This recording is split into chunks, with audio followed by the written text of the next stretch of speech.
နေပြီးတော့ပါဝင်ပြီးတော့ထောက်ခံမှကျမတို့လုပ်ငန်းတစ်ခုကိုအောင်မြင်အောင်လုပ်နိုင်မှာအခုအားလုံးသိတယ်နော်အာဏာရှင်စနစ်ဆိုတာနှစ်90တည်ခဲ့တယ်ဒါပေမဲ့ပြည်သူရဲ့ထောက်ခံမှုမရှိတော့နောက်ဆုံးကြတော့ပြိုလဲရတာပေါ့နော်အာဏာရှင်စနစ်ပြိုလဲသွားလို့ကျမတို့ကဒီမိုကရေစီနိုင်ငံဖြစ်သွားပြီလားဆိုတော့မဖြစ်သေးဘူးဒါလည်းအမှန်ပဲအဲ့တော့ဖြစ်အောင်လုပ်ဖို့အလုပ်တွေကလည်းအများကြီးကြံနေတယ်အဲ့ဒီအလုပ်တွေအောင်မြင်ဖို့ဆိုတာလည်းပြည်သူကပါမှဖြစ်တယ်အဲ့တော့ပြည်သူကပါမှဆိုတာဟာရွေးကောက်ပွဲမှာမဲထည့်ရုံနဲ့လည်းမရသေးဘူးအလုပ်ဆိုတာဟာနေတိုင်းလုပ်နေရတယ်နေ့သတူကလုပ်နေရတယ်ကိုလုပ်တဲ့လုပ်တိုင်းဟာအလုပ်တိုင်းဟာဒီမိုကရေစီနိုင်ငံက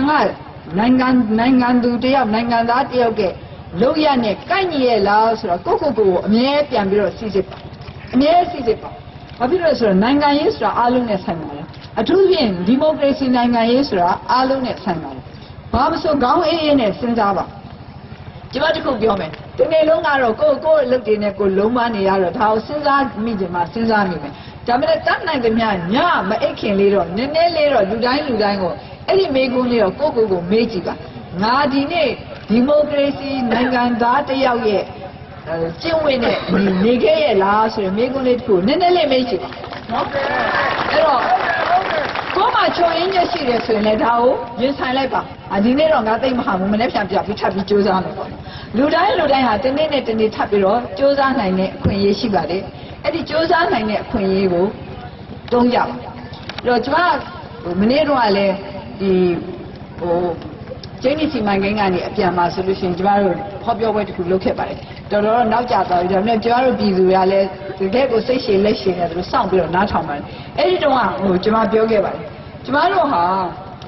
ဆက်ပြီးတော့ရုန်းကန်ရမှာလေအများကြီးရှိတယ်အဲ့ဆက်ပြီးတော့ရုန်းကန်တဲ့နေရာမှာကျမတို့စီးလုံးနဲ့နေရမယ်နော်ကျမတို့နိုင်ငံဟာပြန်လည်ရင်ကြားစေရေးလုပ်ရမယ်ပညာပြန်လည်ရင်ကြားစေရေးဆိုတာဟာကျမတို့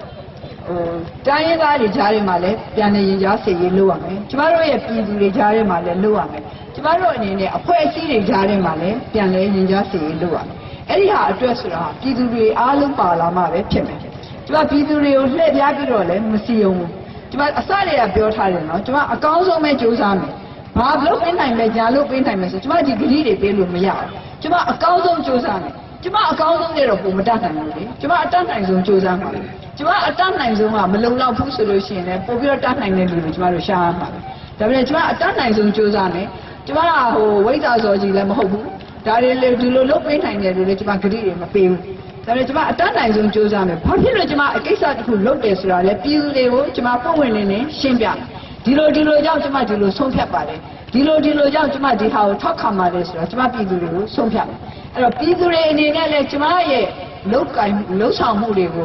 ုထောက်ခံသလားမထောက်ခံဘူးလားဆိုတာကိုယ့်ဘက်ကိုဆုံးဖြတ်ပါဒါပေမဲ့ကျမကတော့မမပြောရင်ထောက်ခံသေးတယ်မှာပေါ့နော်ဒါတော့ဒါမှရပြောရမယ်ကြပြောရမယ်ဆိုတော့ထောက်ခံသေးတယ်မှာပေါ့မထောက်ခံလို့တော့ကျမအလုပ်တွေကလည်းလွယ်မှာမဟုတ်ဘူးဒါဘာပဲပြောကျမအမြဲစဉ်းစားပါတယ်ကျမတို့နိုင်ငံရဲ့အကျိုးကိုကျမရေရှည်အမြင်နဲ့စဉ်းစားပါတယ်ရေတိုအမြင်နဲ့ကျမမစဉ်းစားပါဘူးမနေ့ဖြန်တစ်ပတ်ခါအတွက်မစဉ်းစားဘူးနောက်နှစ်အတွက်မစဉ်းစားဘူးနောက်မျိုးဆက်တွေအတွက်ကျမတို့စဉ်းစားကျမတို့နိုင်ငံဟာဒီကမ္ဘာကြီးအလယ်မှာဘယ်လိုရပ်တည်သွားမလဲအင်မတန်မှအနောက်မှာပြတ်ကျန်နေခဲ့တဲ့နိုင်ငံဟာကျန်တဲ့နိုင်ငံတွေကိုပြီးအောင်လို့ကျမတို့ဘယ်လိုလိုက်ရမလဲဆိုတော့ကျမအမြဲပဲစဉ်းစားနေတဲ့ကိစ္စအဲ့လိုစဉ်းစားတဲ့အခါမှာပြည်သူလူထုကလည်းပါဝင်ပြီးတော့စဉ်းစားစေချင်တယ်ပြည်သူလူထုကလည်းယုံကြည်လို့ကျမကိုချစ်လို့လည်းမဟုတ်ဘူးเนาะကျမကဖေဖေသမီးမို့လို့လည်းမဟုတ်ဘူးယုံကြည်လို့သာကျမကိုထောက်ခံစေတယ်ယုံကြည်ချက်နဲ့ထောက်ခံမှထိရောက်တဲ့ထောက်ခံမှုဖြစ်မှာအဲ့တော့ကျမဒီမှာလက်ပံတောင်နဲ့ပတ်သက်လို့ပြန်ထပ်ပြောမယ်နော်ကျမဘယ်လိုရည်ရွယ်ချက်နဲ့လာလဲဘယ်လိုလုပ်ဖို့ကျမစဉ်းစားလဲဆိုကျမကနေပြီးတော့အစဉ်ပြေနဲ့သိက္ခာရှိနဲ့အခုပြဿနာတွေကိုဖြေရှင်းခြင်းဒီလိုဖြေရှင်းတဲ့နေရာမှာလဲကျမတို့ရဲ့ဒေသခံတွေရဲ့ရေရှည်အကျိုးကိုကျမကြည့်ပြီးတော့ဖြေရှင်းမယ်ရေရှည်အကျိုးဆိုတာမနေ့ဖြန်တစ်ပတ်ခါအတွက်လည်းမဟုတ်ဘူးနောက်နှစ်အတွက်လည်းမဟုတ်ဘူးဒီကျင်းဒီစီမံကိန်းပြီးသွားတဲ့နောက်အနှစ်30နောက်ပိုင်းမှာလဲကျမတို့ဒေသခံတွေဟာပြည့်စုံနဲ့ရပ်တည်နိုင်မှုအတွက်ကိုကျမတို့ကြည့်ပြီးတော့လုပ်သွားမယ်အဲ့လိုလုပ်တဲ့နေရာမှာအပေးယူလုပ်ရမယ်ဆိုတော့ကျမအခုတည်းကပြောထားပြရစီဒီနိုင်ငံတစ်နိုင်ငံမှာပဲဖြစ်ဖြစ်အဖွဲ့အစည်းတစ်ခုမှာပဲဖြစ်ဖြစ်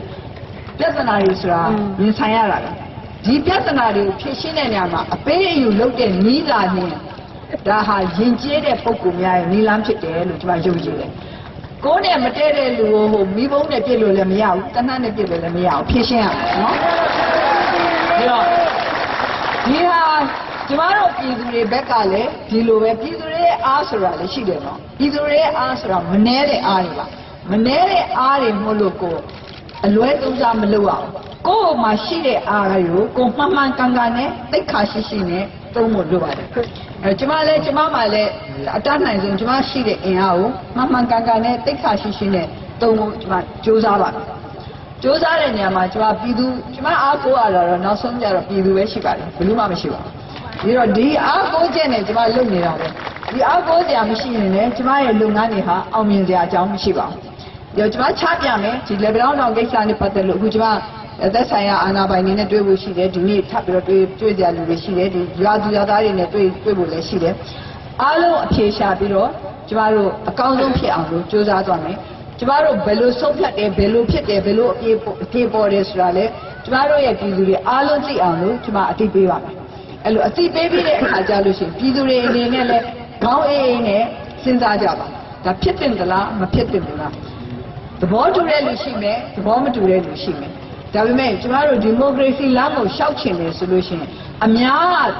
ရဲ့သဘောတူညီချက်ကိုလေးစားရလိမ့်မယ်ဒီလိုအများရဲ့သဘောတူညီချက်ကိုလေးစားလို့အများရဲ့ဆုံးဖြတ်ချက်ကိုလေးစားလို့လူနည်းစုရဲ့ခံစားချက်တွေကိုကျမတို့ကနေပြီးတော့လစ်လူရှုမှာမဟုတ်ပါဘူးလူနည်းစုရဲ့ခံစားချက်တွေကိုလည်းကျမတို့ကနေပြီးတော့လေးစားရမယ်ဒါပေမဲ့အပေးယူဆိုတော့လုပ်ရမှာတော့အခုကျမတို့နိုင်ငံဟာဒီမိုကရေစီလမ်းပေါ်ကိုရောက်သွားပြီလို့ပြောနေကြတယ်အဲ့တော့ရောက်သွားပြီလို့ပြောနေတယ်ကျွန်မခဏပြောတယ်ဒီလမ်းဟာဘယ်သူမှစောက်ပေးထားတဲ့လမ်းမဟုတ်ဘူးကိုယ့်ဘာကိုခင်းသွားရမယ်လမ်းပဲလမ်းစာကတော့ပေါ်သွားပြီကိုယ့်ဘာကိုခင်းသွားရမယ်ဒီလမ်းကလည်းဖြောင်းဖြူတော့မဟုတ်ဘူးကြမ်းတမ်းတော့ရှိအောင်အဲ့တော့ဒီလိုကြမ်းတမ်းလမ်းကိုရှောက်တဲ့အခါမှာကျမတို့ဟာလက်ညီတက်ညီနဲ့တယောက်နဲ့တယောက်ယုံကြည်နဲ့ရှောက်သွားမှခီးရောက်နိုင်မှာပါမိတ်ဆွေနဲ့ရှောက်သွားတဲ့လမ်းဆိုလို့ရှိရင်ဒီလောက်ပဲခက်ပြောစရာကောင်းပါလေကိုယ့်ဘက်မှာကိုအောက်ကိုရတဲ့ရဲဘော်ရဲဘက်တယောက်ရှိတယ်ဆိုလို့ရှိရင်လည်းအမှောင်ကလည်းအမှောင်လို့မမြင်တော့ဘူးလမ်းကျန်းဆိုတာလည်းလမ်းကျန်းလို့မမြင်တော့ဘူးကျမတို့စိတ်ဓာတ်ခိုင်မာနဲ့ဆက်ပြီးတော့ရှောက်သွားနိုင်မှာဖြစ်ပါတယ်ဒီတော့ကျမရဲ့ရဲဘော်ရဲဘက်တွေအနေနဲ့မိတ်ဆွေတွေအနေနဲ့ကျမနဲ့တူတူဒီလမ်းကျန်းကြီးကိုရှောက်ပေးကြပါလို့ကျမမေတ္တာရပ်ခံချင်ပါတယ်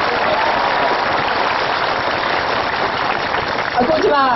ဒီလေဗလောင်းတောင်ကိစ္စနဲ့သက်ဆိုင်ရာအာဏာပိုင်တွေဒီညတုန်းကဖြစ်တဲ့ကိစ္စမနေ့ကပေါ့နော်မနေ့စောဖြစ်တဲ့ကိစ္စနဲ့လည်းသက်ဆိုင်ရာတာဝန်ရှိတဲ့လူတွေနဲ့ဆွေးနွေးကြရှိလို့ဒီမှာပဲကျမဖြတ်ရပါလိမ့်မယ်ဒီလိုခဏလေးပြောလိုက်တယ်ဆိုတာတော့ကျမအတွက်တော့အားမရဘူးပေါ့ဒါပေမဲ့နောက်ဆက်လို့ရှိရင်လည်းကျမတို့ပြည်သူတွေနဲ့ဆက်သွယ်နိုင်မှုအခွင့်အရေးတွေအများကြီးရှိလိမ့်မယ်လို့လည်းကျမမျှော်လင့်ပါတယ်ရှင်လာတဲ့အောင်မကြိုးစားလို့လားကြိုးစားလို့မှရောက်နေအဲ့တော့ဒီတော့ကျွန်တော်နောက်ဆိုလို့ရှိရင်လည်းပြန်တွေ့ဖို့ကျွန်တော်မျှော်လင့်တာမဟုတ်ပြန်တွေ့မယ်လို့ကျွန်တော်ယုံကြည်ပါတယ်ဒီလိုလာတဲ့အတွက်လည်းကျေးဇူးတင်တယ်အားလုံးကြောင်းမချမ်းသာကြပါစေနိုင်ငံကြီးသားပြည်သားကြပါစေလို့တောင်းနေတာပို့